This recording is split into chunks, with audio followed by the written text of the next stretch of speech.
Vedeți că aici, auzi, locul tău e ocupat. Dacă e sare.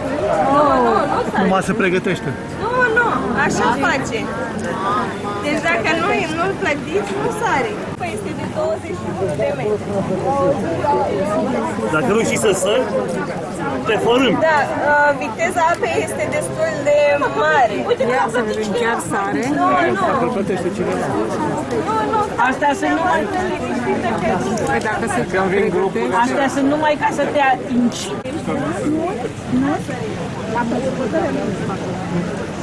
Că ăsta face sol. Mă gândesc probabil că la păzește. Că nu sau...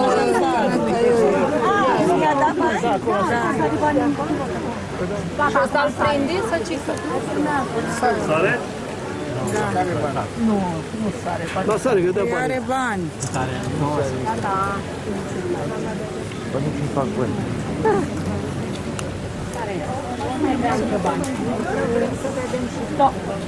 Traversăm? O să traversăm, dar eu zic că să sare. Păi banii aia, dacă i-a dat... Are ceva în buzunar. Da? Era șapca în buzunar. Colectează bani.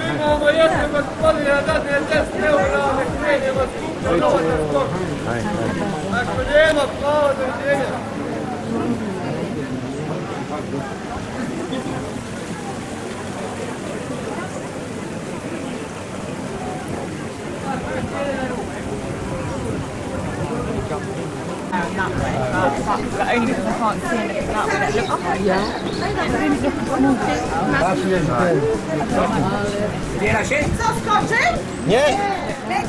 Nie! Dobre!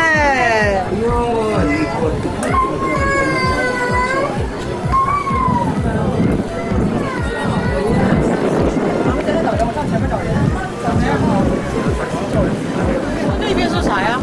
那边是没有什么东西看的，那边没有东西看。啊过去就没有了，这边是老城。哦哦。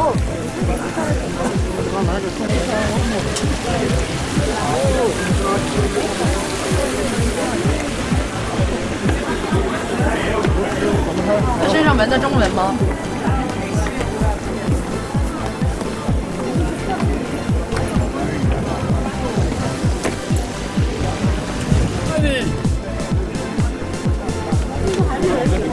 对，